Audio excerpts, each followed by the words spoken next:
Perhaps the most beautiful lie I have ever heard in my life was just 3 words: I already ate.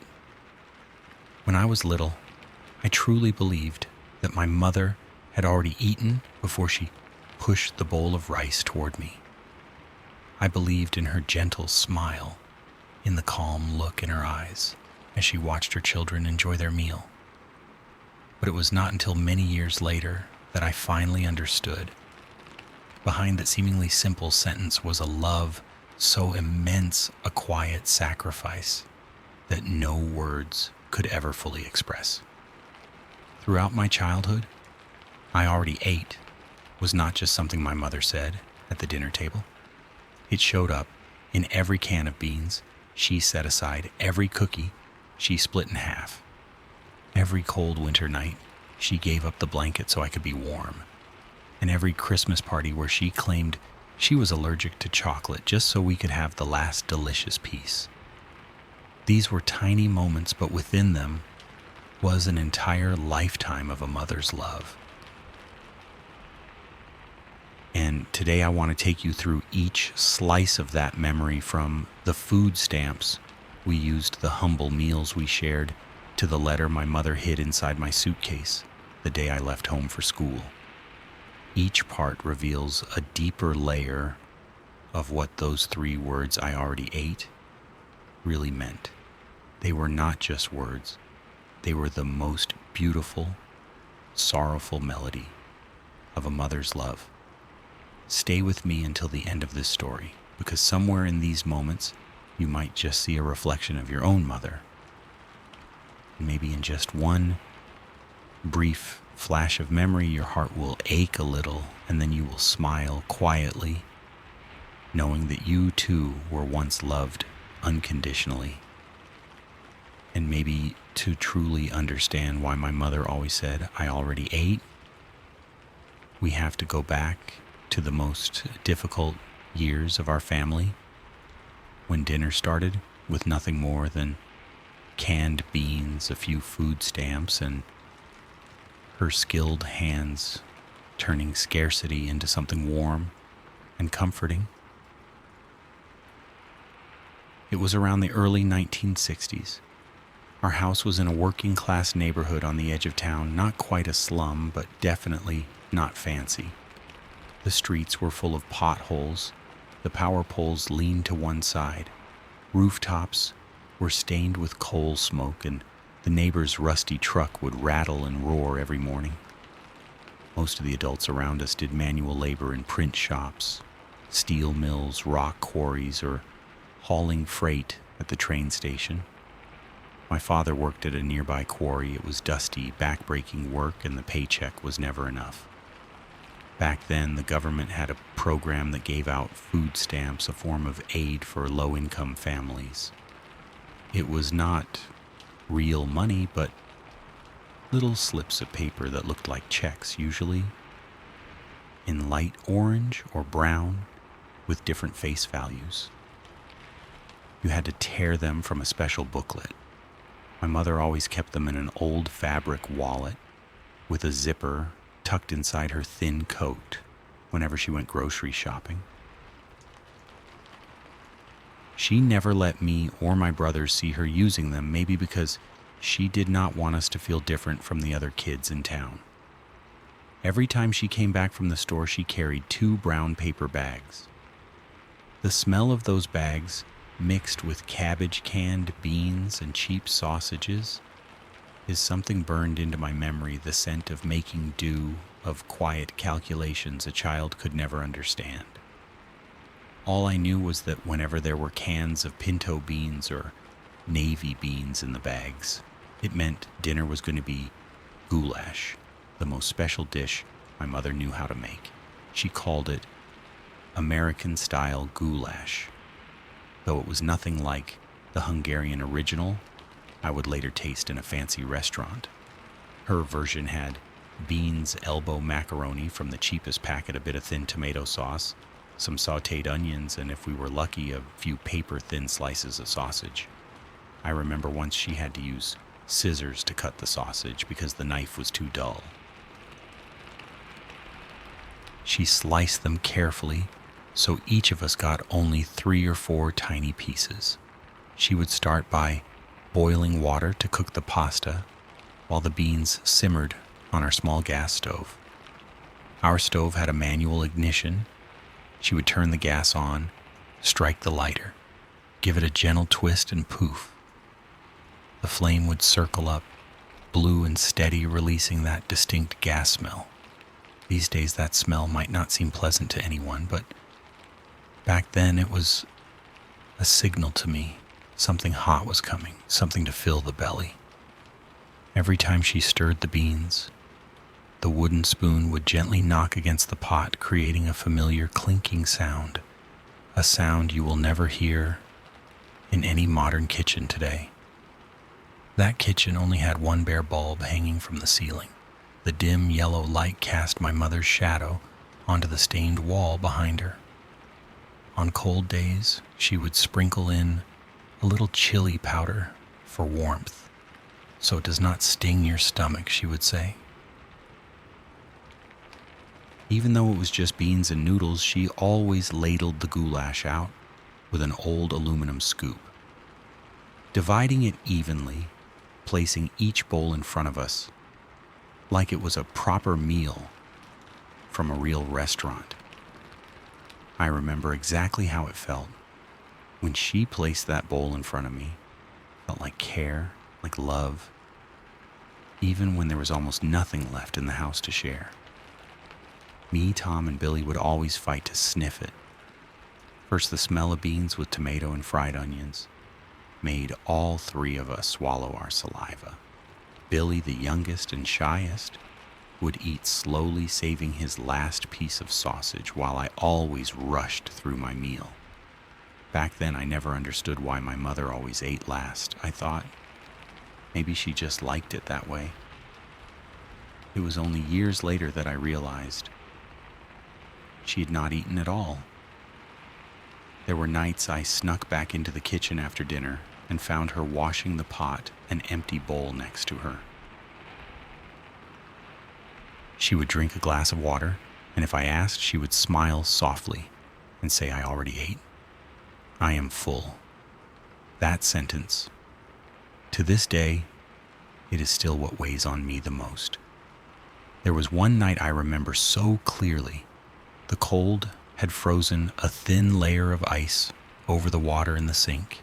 My mother came home late from the market, her face pale from the wind, her hands shaking from carrying the heavy bags, but she still managed to cook a pot of goulash for us. That night, there were only beans, no noodles, no sausage.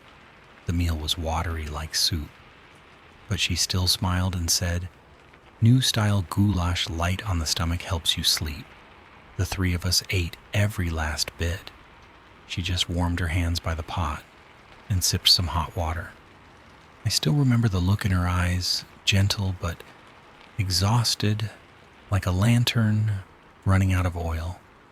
Later, when I started working, I finally understood she had budgeted every dollar, every stamp, calculating what to save and how much to spend each week. Even when she had only one $2 food stamp left, she would choose to buy beans instead of anything for herself. All of her clothes were second-hand. She patched up her coat for 5 winters in a row. But those hands, the same hands that sliced sausage paper thin and stirred beans in a dull silver pot, those were the hands that held my childhood together.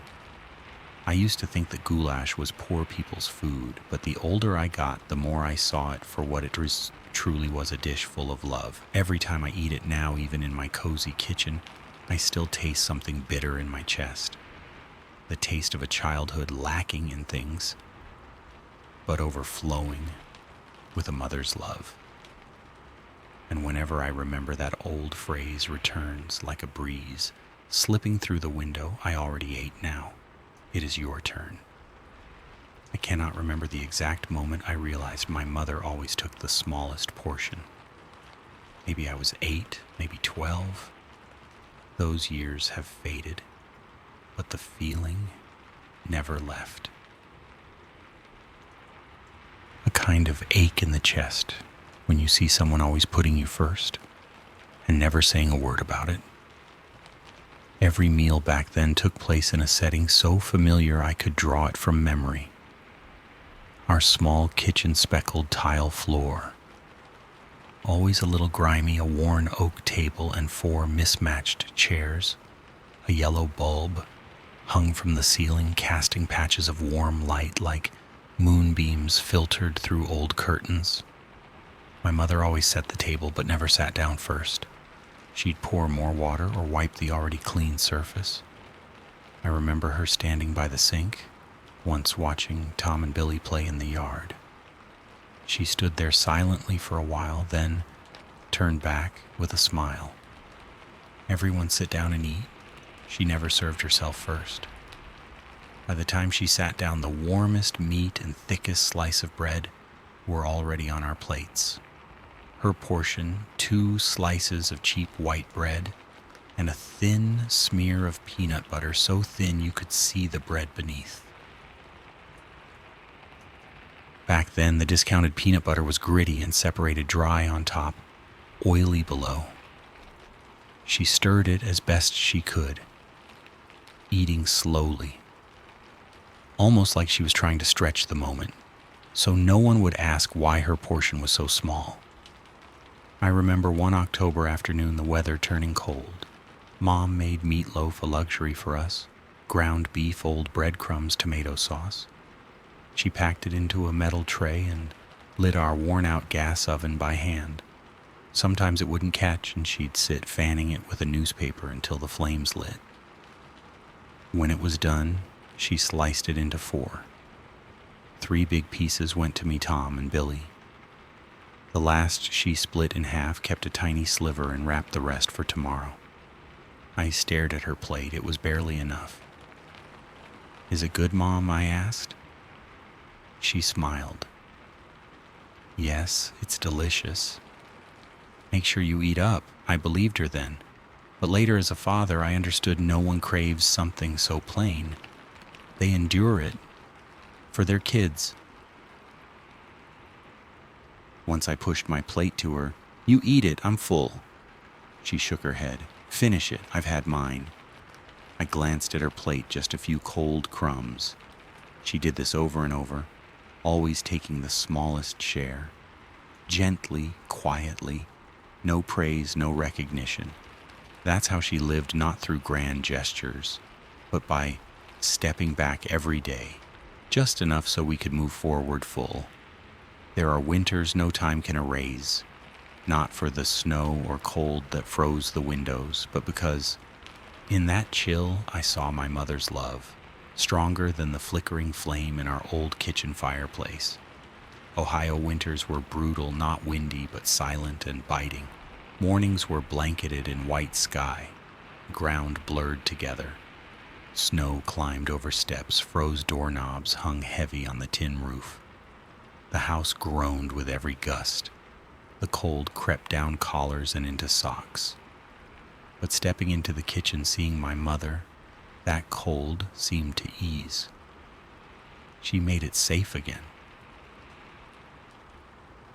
She always wore a light gray cardigan, hand-knit, faded, patched at the elbows. To her it was still good enough. I'd often find her by the old stove, reheating chicken soup from the night before. The soft blue gas flame lit her face as she stirred gently, coughing quietly into her hand so I wouldn't hear. At around 10, I often caught colds. That year I got a fever, stuffed nose, sore throat, weak limbs. Mom kept me home from school, peeled a few leftover oranges with a dull knife and squeezed juice with her calloused hands. The warm golden juice smelled fresh. She handed me the glass and smiled.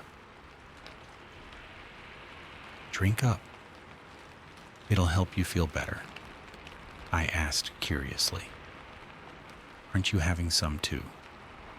She waved her hand and said, "I don't like oranges." And I believed her, but now thinking back, I realize I never once saw my mother drink orange juice, during my entire childhood.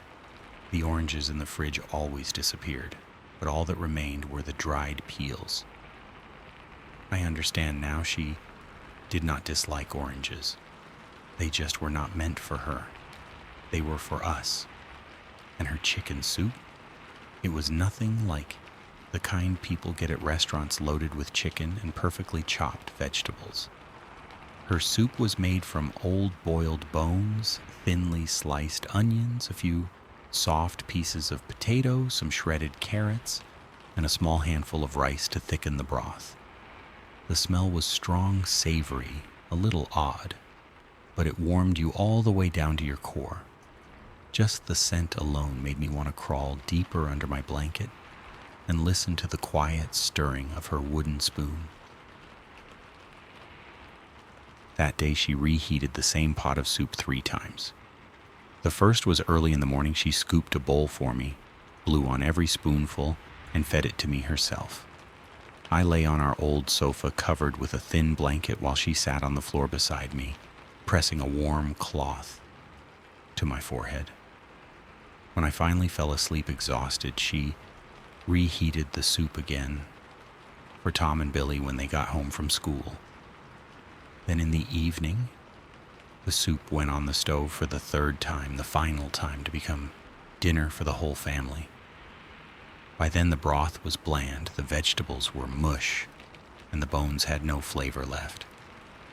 But still, my mother laid the table neatly, as if it were a full, proper meal.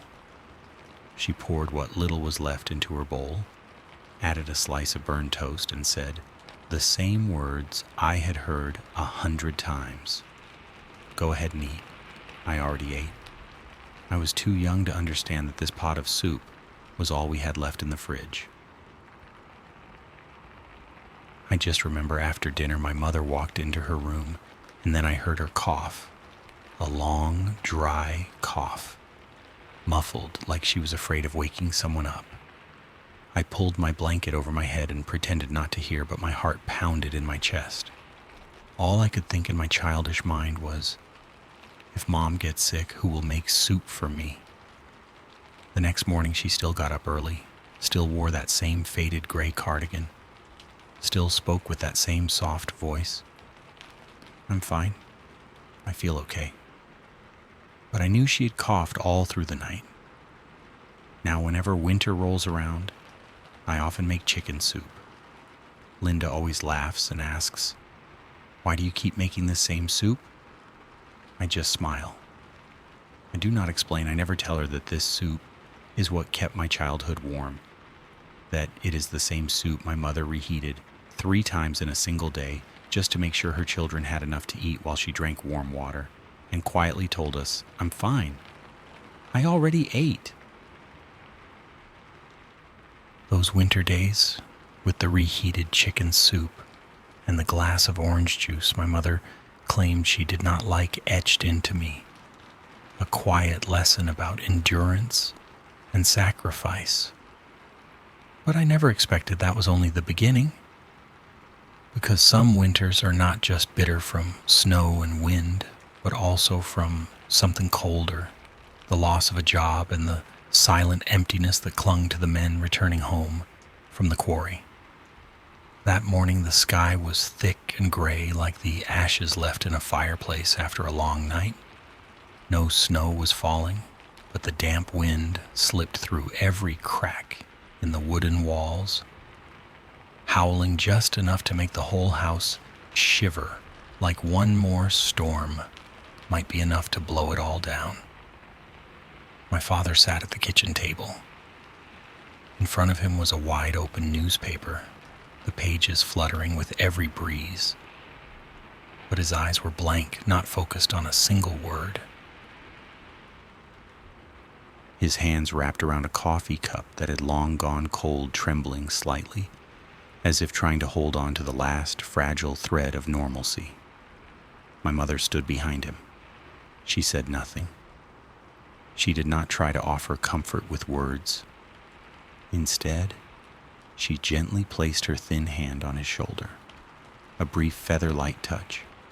But that touch said everything: solidarity, steadiness, and the quiet kind of strength only a mother could carry.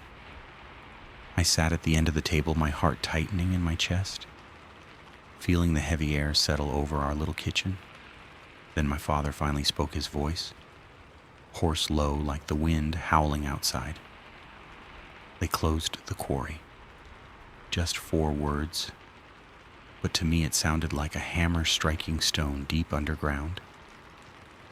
The kitchen went silent.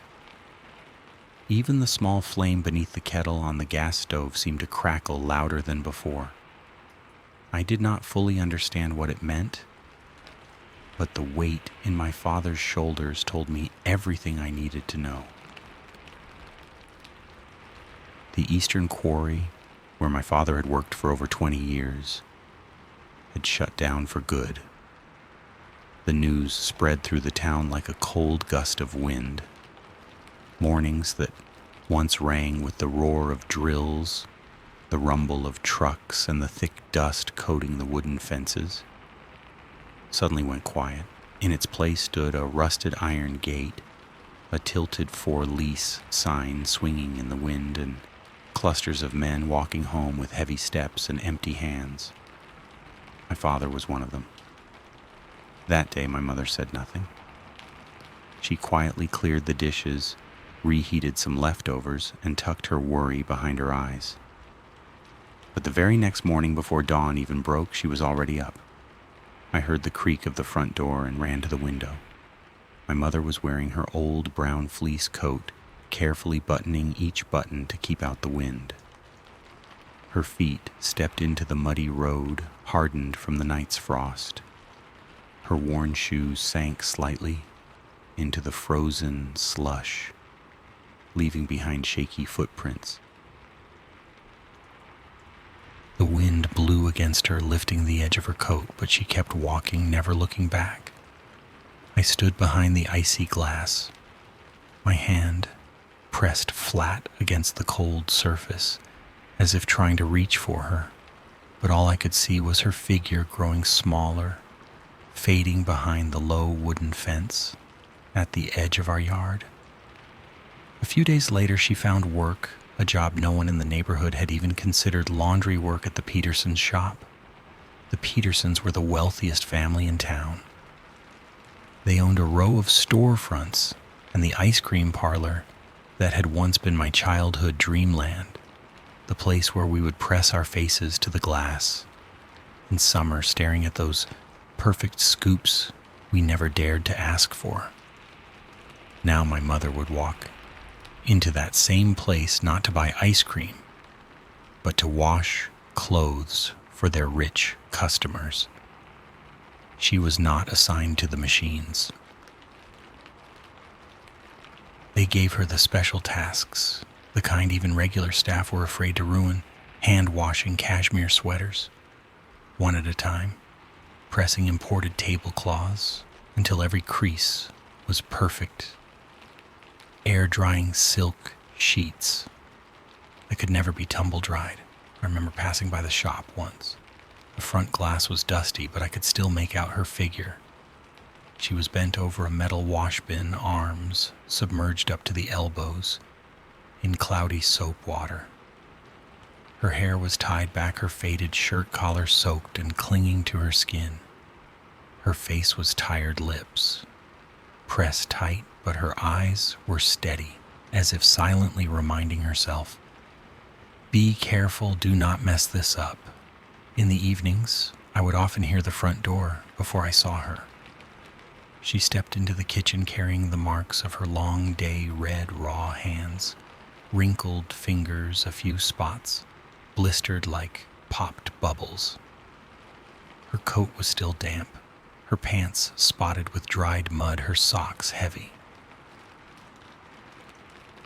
But somehow, she always wore a faint smile, just a small lift at the corners of her mouth, never reaching her eyes, as if she was trying to mask everything with that thin layer of calm to convince us that things were still okay. The kitchen began to take on a new scent in the evenings, a mix of leftover fabric softener, the mustiness of damp clothes, and the rubbery smell from her cheap laundry gloves. When she took off her coat, the smells filled the room, settling in among the usual scents of soup and burnt toast. None of us said anything. Tom quietly got up to refill Dad's cup. I cleared the dishes, pretending to stay busy. Billy, the youngest, sat under the table swinging his little legs, avoiding her gaze like he was afraid of what he might see in her. She still cooked dinner just like always, but that night she did not sit at the table right away. She said she had to tidy up a bit. When I came back into the room, I caught a glimpse of her through the slightly open kitchen door. She was sitting by the window, slightly hunched over, holding an old aluminum spoon, quickly eating a piece of dry bread, dipped into the leftover beans in the pot. The light from the bulb cast shadows on her face, her cheeks sunken, but the smile still there, like it was trying to reassure us that she was just fine. One gray afternoon, I overheard her whispering to old Mrs. Ruth, our frail neighbor who was holding a chipped teacup with shaky hands. If my kids have full bellies, my mother said I can eat bread that expired a week ago. I stood in the kitchen just behind the half-closed door, and those words sank deep into me. Not because she was hungry, but because she spoke them like it was normal. Like sacrifice was just a given once you became a mother. Later, I would see her ironing late into the night using a dry iron, the kind you had to pour water into to create tiny bursts of steam. Every time she pressed it against a white dress shirt, I would hear that soft, hissing sound, like the steady breath of someone holding everything together. She never let my father feel like he had failed. Even though he was quieter, more withdrawn, my mother kept telling stories, kept smiling, still poured his morning coffee like nothing had changed. She never blamed, never once mentioned how hard things were. Every night after the kitchen was clean, she would sit down with her needle and thread, patching holes in socks, sewing new patches onto old shirts using a small flashlight to see the stitches more clearly. I asked her, "Do your hands get tired?" She just shook her head. "They are used to it." I asked, "Are you eating enough?" She looked at me with eyes soft as moonlight. I already ate. What about you? The laundry shop where she worked was small, just 2 connected rooms tucked into an old strip of shops on Main Street. At the front was a scratched glass counter. Inside were rows of bulky washers with chipped paint. The lights above were always dull, fluorescent, pale and cold, like a thin layer of sadness settled over everything. Every afternoon on my way home from school, if I passed by the shop, I could see her through the fogged glass, her bent back sweeping or gathering clothes from the floor. Sometimes she pressed her foot to start the dryer. Sometimes she folded towels while talking to someone, but never smiled. In the roar of the machines, I knew she could not hear much, but she still nodded like that was her quiet way of existing in that space.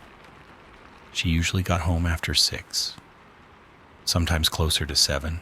When the door opened, the wind would carry in a scent all her own, a mix of dry fabric, soap, sweat, and damp air.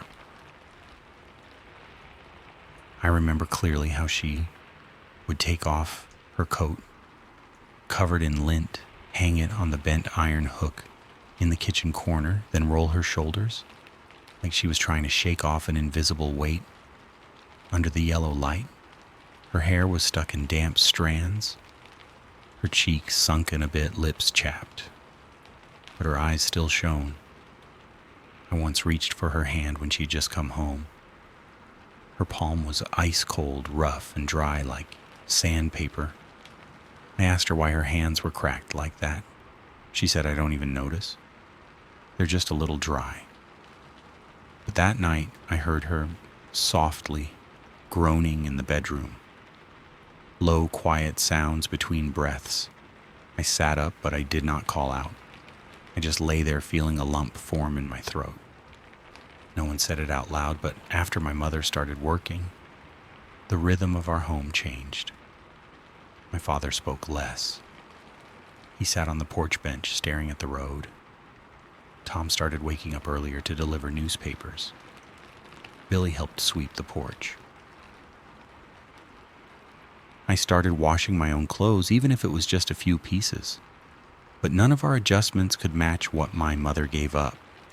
After every long day, she still made dinner. The smells filled the kitchen, simple but enough to soften my chest. Mashed potatoes, stewed green beans, canned fish, baked in the oven. Some nights, it was pasta with carrot sauce. She called it spaghetti. We still ate, still laughed, still talked about school. She still told little stories from the laundry shop about stained shirts, forgotten socks, trying to make her voice light enough to lift us up. But one evening I noticed she did not eat anything.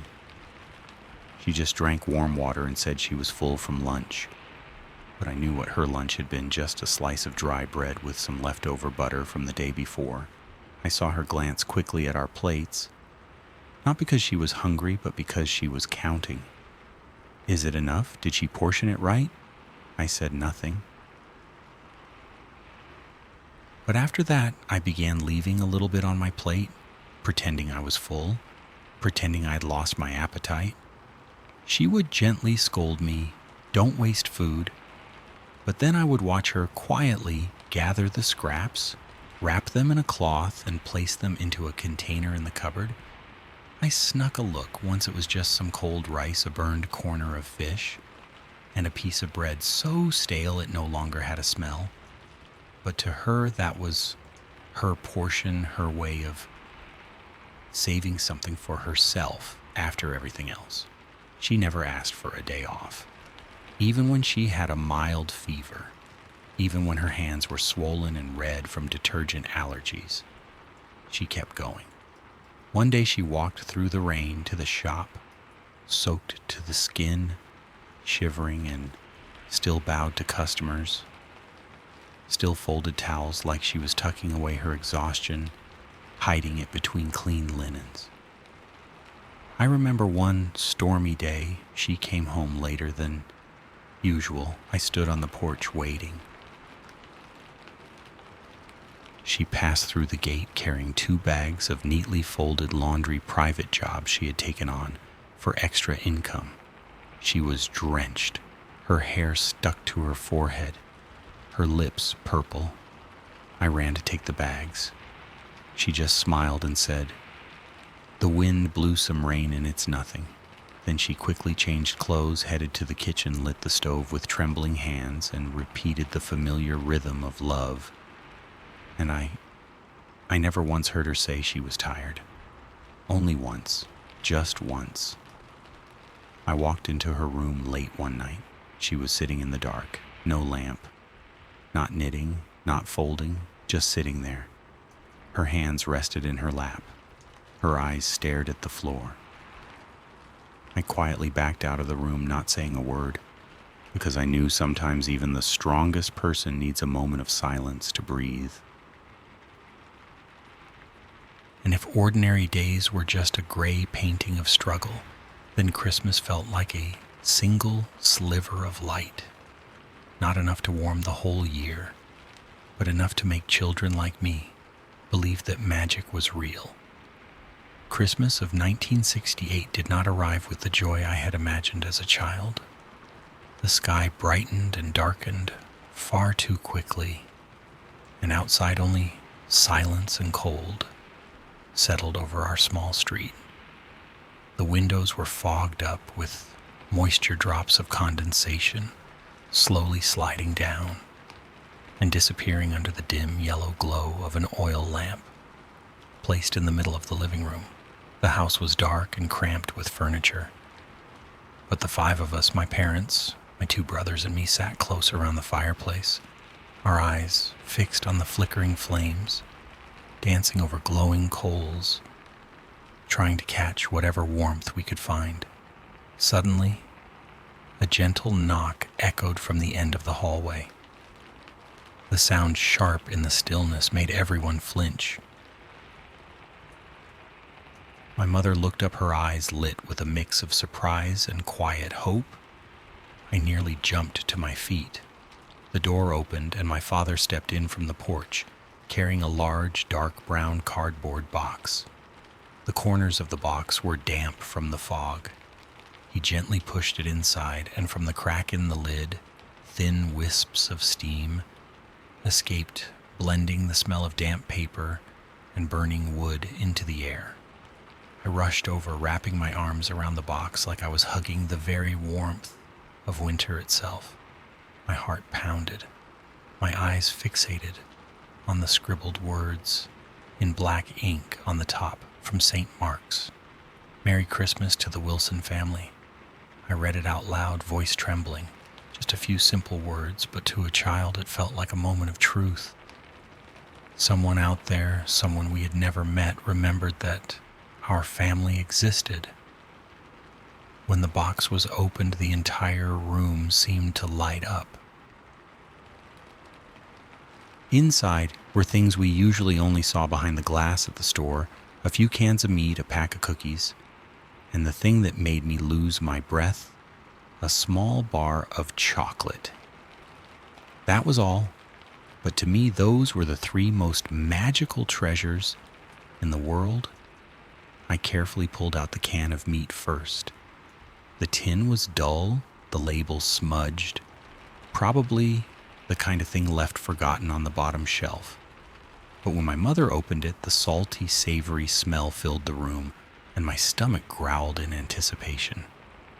The first bite melted on my tongue, salty and warm, like a spoonful of comfort sweeping away the cold from outside. Then came the cookies. They were neatly arranged inside a plain white box, wrapped in a slightly crumpled sheet of wax paper. I brought one to my mouth. It crunched perfectly buttery and sweet, with a hint of vanilla, so delicious that it felt like Christmas could actually be tasted through your nose. And finally, the chocolate bar, small but gleaming like a treasure chest. Chocolate. I do not know what word in any language could fully describe it. Wrapped in shimmering gold foil, glowing with a dark, rich brown, like frost-kissed earth, smooth like baby skin. I peeled back the layers of foil, heart racing, and let the first piece rest on my tongue.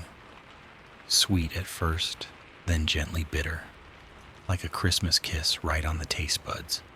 My smile spread slowly. The warmth from the lamp seemed to reach my whole face. The three of us looked at each other for the first time without saying a word.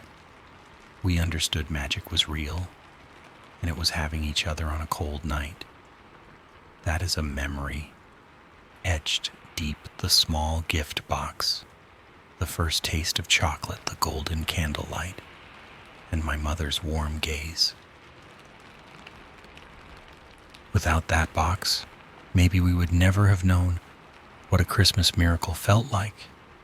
But with a mother whose hands always knew how to save and stretch, even love in scarcity, always felt enough.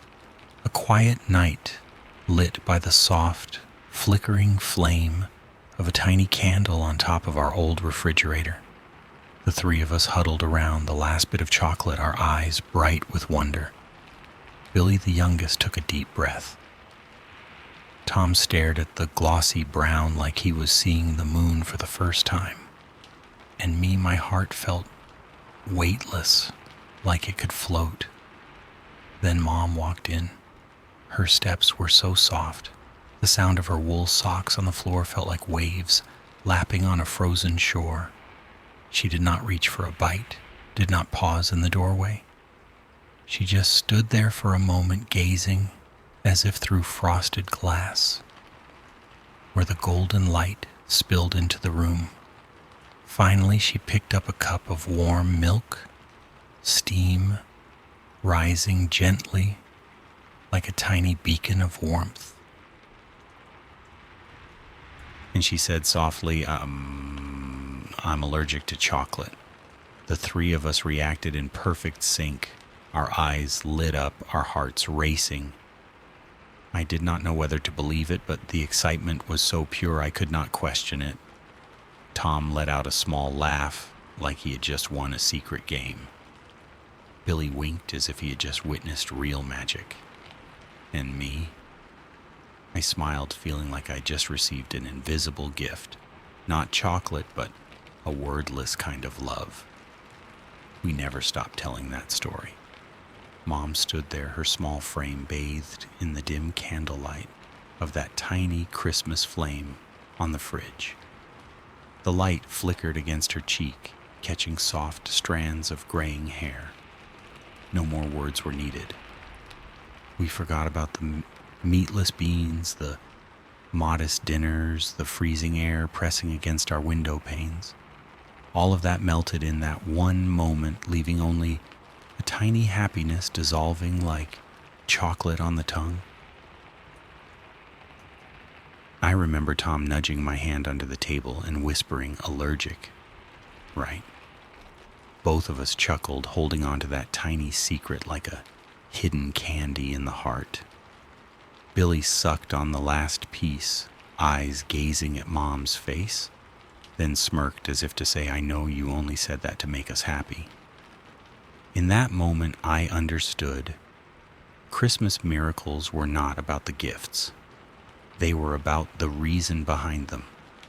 My mother, she sacrificed not to be remembered, but because she believed in quiet love, a kind of love that shows itself in gentle lies, sweet enough to be called innocent. A lie so small it tasted like chocolate meeting the heart for the first time.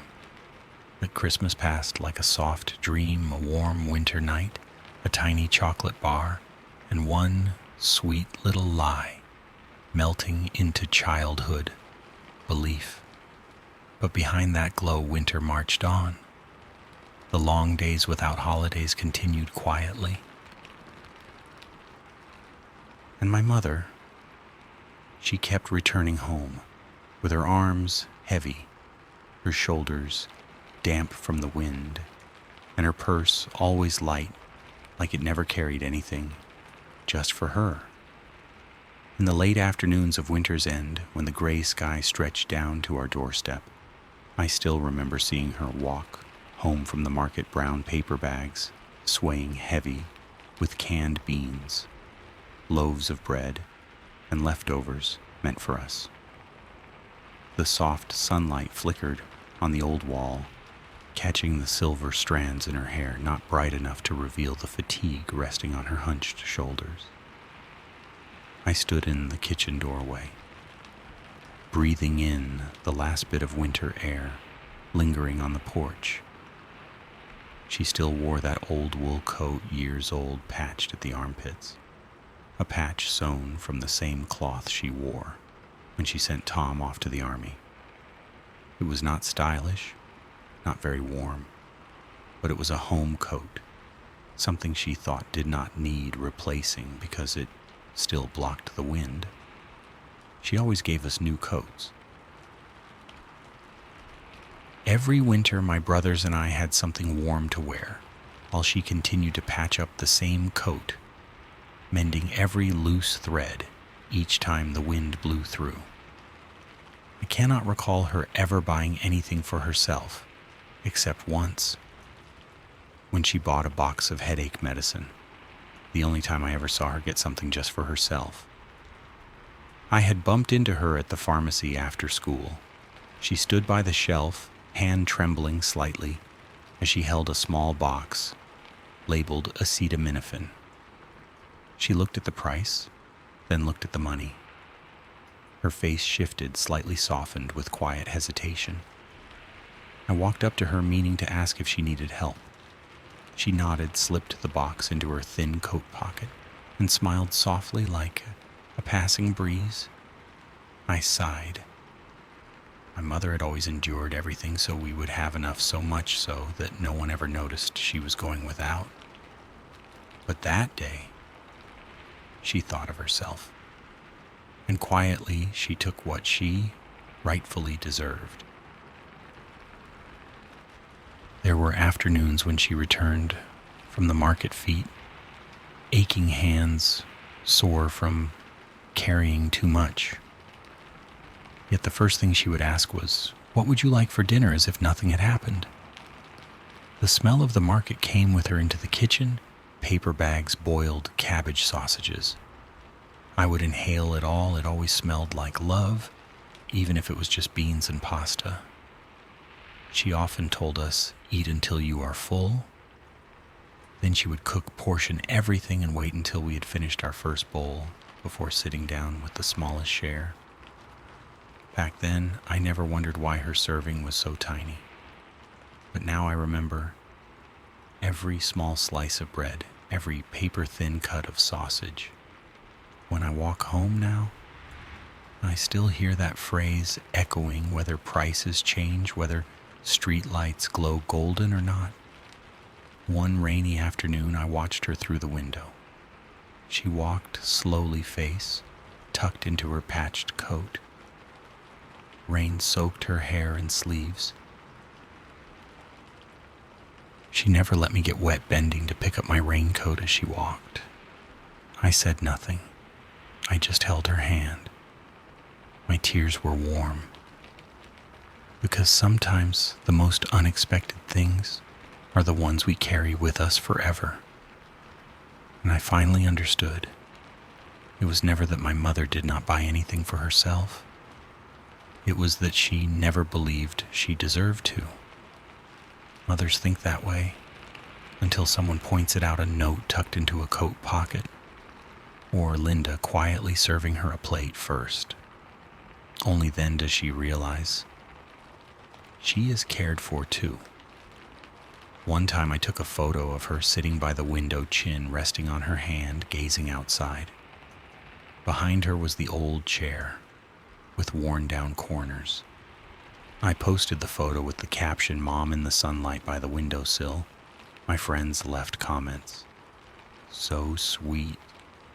Your mom is so strong." I never replied, but in that moment I knew. That image was her whole life. It was the warmth that has lived inside my memory ever since. I never saw her forget herself in the cold wind. But I also know the story was never about what we lacked. It was about how she gave us every ounce of warmth she had. And that one moment when she bought something just for herself, it was a message. Loving yourself is also a way of loving your children.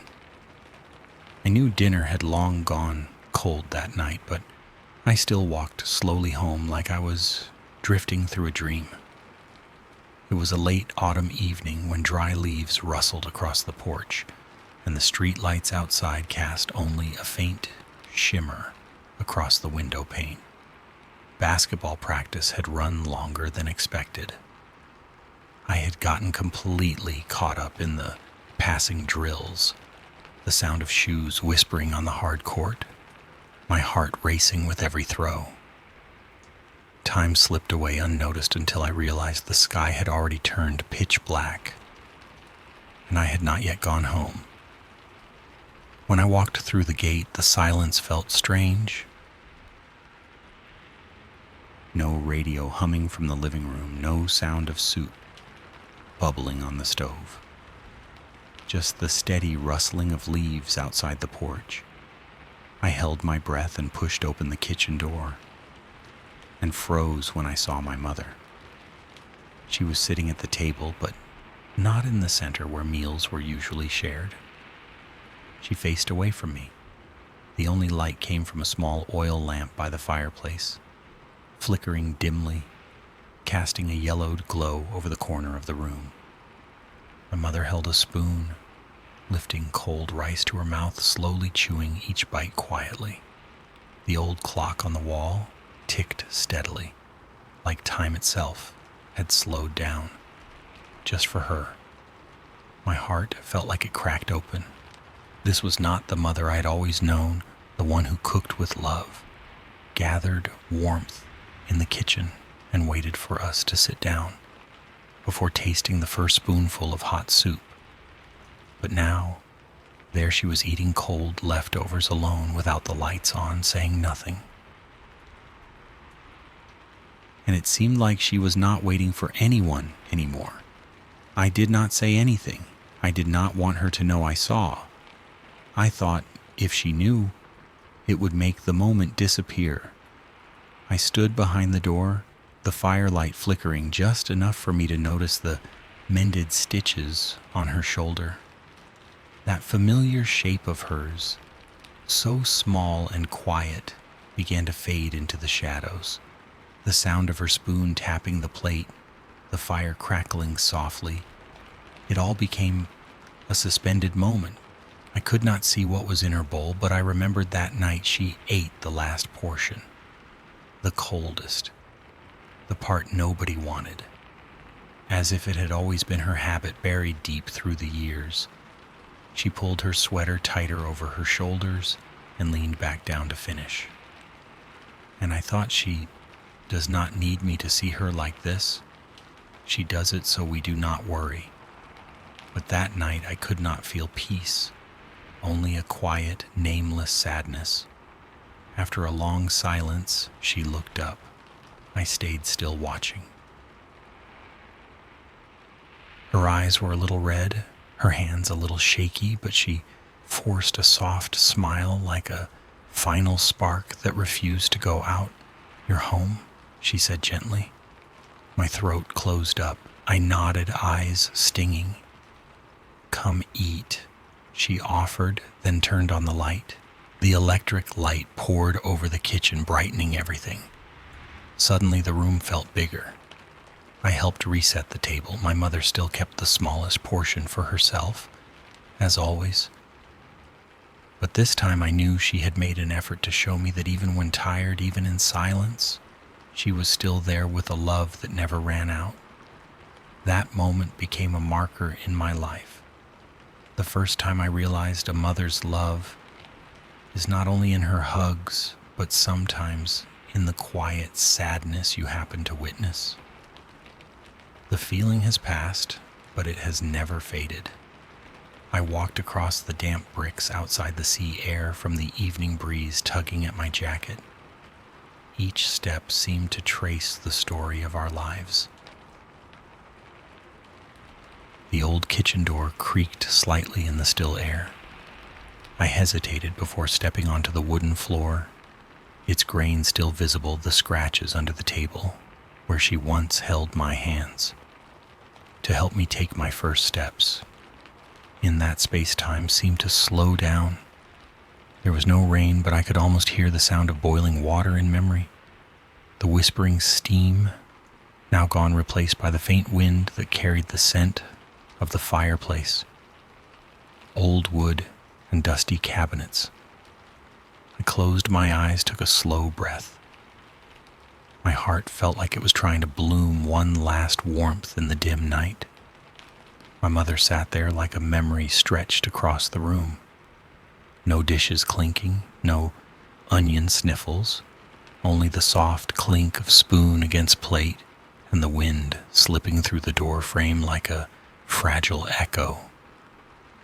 I remembered how she used to eat while telling fairy tales, watching me play outside, and her voice soft as honey still lingers in my heart. But tonight she was silent. I stood at the kitchen door, no words, no steps forward. I was afraid that stepping in would break the moment, and I wanted to preserve that image of her small, quiet, warm, sitting near a fireplace, with no heat, eating a dinner no longer hot. I warmed up a piece of bread, tasted the sugar in my cold tears. She once said, "Drink it quick, it'll help you sleep." But now no one spoke. I just stood there listening to her fading heartbeat, like a distant echo from an old well. Then came footsteps. I looked up. She stood there, kissed my hair eyes glowing in the firelight. She reached for the light switch. The brightness didn't sting. Instead, I saw soup on the table, cookies in the oven, her hands trembling as she ladled soup for me. After Dad passed, she moved in with us. Quiet, never a burden. She kept saying I already ate, which meant she never truly had a full meal. Linda didn't notice at first. Then one night she placed a full plate in front of her. Mom smiled. "Thank you, my daughter-in-law." I saw her eyes shine like memory flickering in the light. Dinner continued, me, Linda, and Mom, her portions always small. We asked her to sit and eat with us. She always declined. One day Linda whispered, "Your mom carries a lifetime of sacrifice." That changed everything. The first time Mom accepted her own full plate, it felt like a breakthrough. A warm, soup-tender fish. Fresh greens. No grand words, just a smile that silenced me. One weekend I saw her prepare her own toast, simple with peanut butter. I walked over and placed my hand on her shoulder. She turned, smiled like morning, and whispered, "You're here." Since then, the kitchen felt warmer, not just from food, but from how she looked at us. Sometimes she and Linda shared desserts in silence, their warmth filling the space. One evening, Mom looked outside and said, "Time passes too fast." I placed a piece of cake in front of her and said, "Eat a little more, Mom." She smiled, and for the first time didn't say, "I'm full." She ate slowly, completely. At Christmas, Linda set the table early. Mom tried on a soft knitted hat, smiling. That night her soup was hot, her plate full. She didn't speak, but her eyes glowed with a quiet joy. I felt it in my heart. Her love, after all those years, was finally met with the tenderness it always deserved. One spring afternoon, when the plum blossoms had bloomed white across the yard, I sat beside my mother in silence. She held a cup of warm tea, eyes closed, lips gently curled into a smile. I asked Mom, "Do you want to eat a little more today?" She opened her eyes, looked at me with a gaze deep like an old stream, and said, "I am full. When I see you all have enough." I looked at her, heart stirred, and I finally understood. She had been pretending to be small, so we would not see that she still needed care. But the moment we set aside a portion for her, she felt seen. I sat by the kitchen window looking out. The lawn had turned golden. The last leaves of the season clung to the branches like dew before falling. She sat on the wooden bench out there, her face quiet like the sunset. I did not go out. I knew if I did, I might break the moment, the rare moment where she could just sit and breathe without needing to yield. Linda walked in, gently placing my mother's tray on a white cloth. A bowl of buttery porridge with soft, ripe avocado, a piece of fried fish, a few slices of sweet banana. Simple, but enough. My mother lifted her eyes, surprised just for a second, but enough to know she felt it. Not because of the food, but because someone had seen her. Her hands trembled slightly, like it was the first time she'd received something equal. She had not had to give anything up. In that moment, I heard her whisper, "Thank you, my daughter-in-law." Just a tiny phrase, but the weight of it was enough to drape the curtain of memory over my heart. Dinner passed in quiet warmth. My mother ate slowly, every spoon of porridge, every soft bite of fish. The fan clicked gently by the window, and the leaves outside drifted. I pulled her gently to the family table, placed her where my father used to sit. She shook her head lightly, but I held her hand until she nodded. From that day on, whenever she sat down, Linda placed in front of her a small pot of warm soup, not just hers, but truly hers. And the moment my mother sat, I could see her shoulders ease. It was the first time the words "I already ate" never came out again. One evening after dinner, my mother quietly left the table, walked to the kitchen, and poured herself a warm glass of milk. I said nothing. She took a sip, let out a soft breath, and said, "It has been so long since I felt full again." During a meal, I looked at her eyes stinging and just held her hand. That sentence felt like medicine warming both her hand and my heart. Then one spring morning when sunlight slipped through the thin curtains, I saw her sitting by the window, holding her tea, watching the yard. Outside, the plum trees were in full bloom.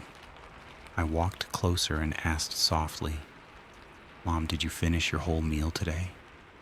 She did not look at me at first, but her hand slowly lowered. She turned, smiled, and said, "Today, I really ate." For the first time, that phrase was not a cover-up. It held meaning.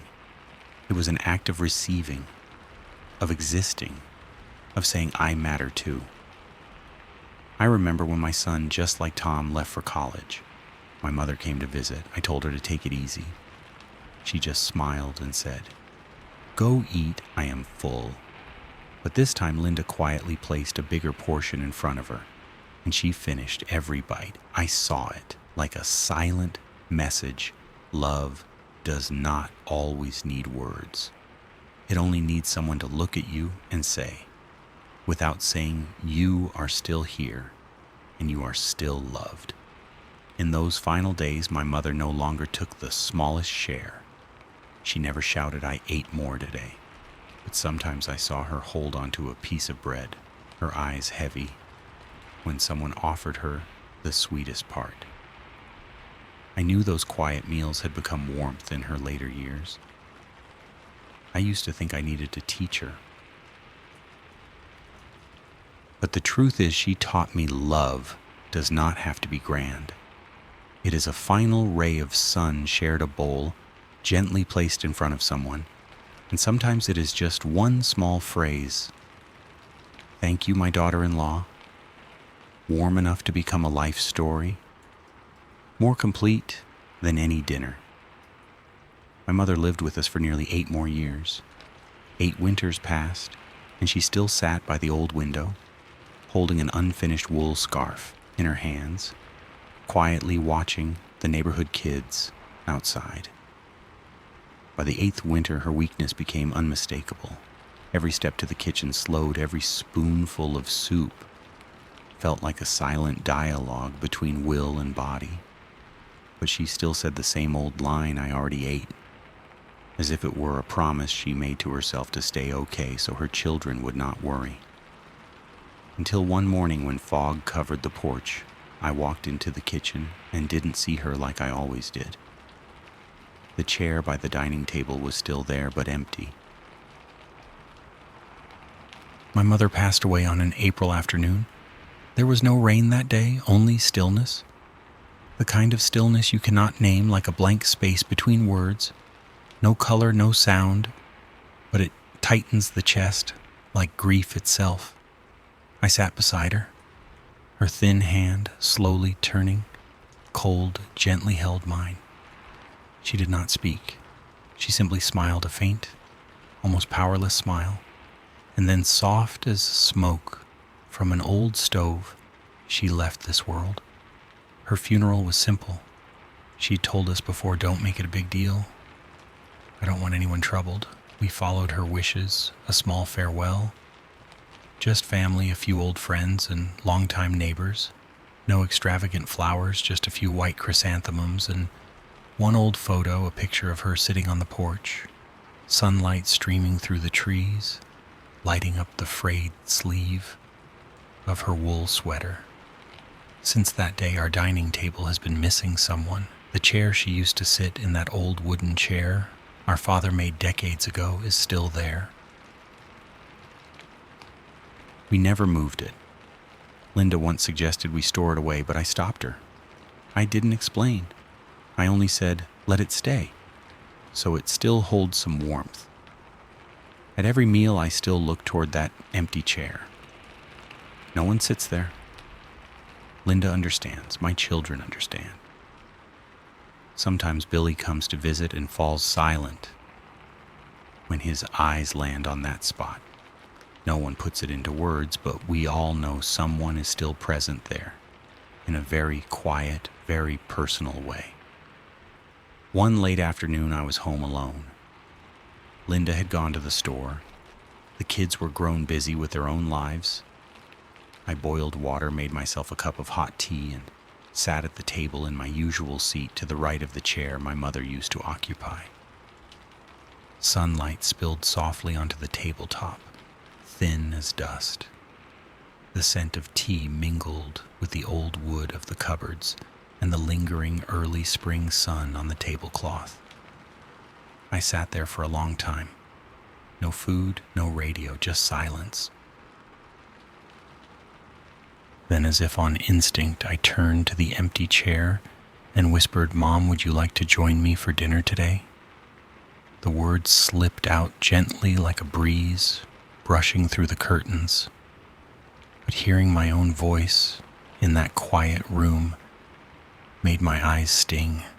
I missed her. It wasn't the sharp, aching kind of grief anymore. It was soft, like an old lullaby, threading through the folds of time. I took a sip of tea, and then I began talking, something I've done regularly since she passed. Some days I tell her about a new recipe Linda tried. Other days about Billy's letter describing a fishing trip near his house. Sometimes there's nothing to say. I just sit there, look out to the garden where light filters through the apple tree leaves, and quietly say, "Mom, do you remember that tree?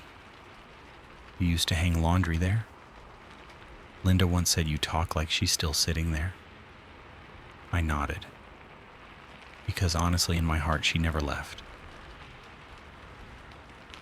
One day I opened the photo albums my mother had put together. She had labeled each picture, carefully slanted handwriting, some bold, some faded. Jack's 8th birthday. The cake I baked burned a little. Billy fell down the stairs, 1972. Tom's first letter home Christmas, 1969. In every corner of those photos, I saw my mother. Not in the center, not dressed in bright clothes, not smiling the biggest, but she was there, holding a towel, holding a child's hand, smoothing the hair of a crying boy. Looking at those photos, I finally understood memories of my mother were not in what she wore or owned or ate. They lived in what she left behind.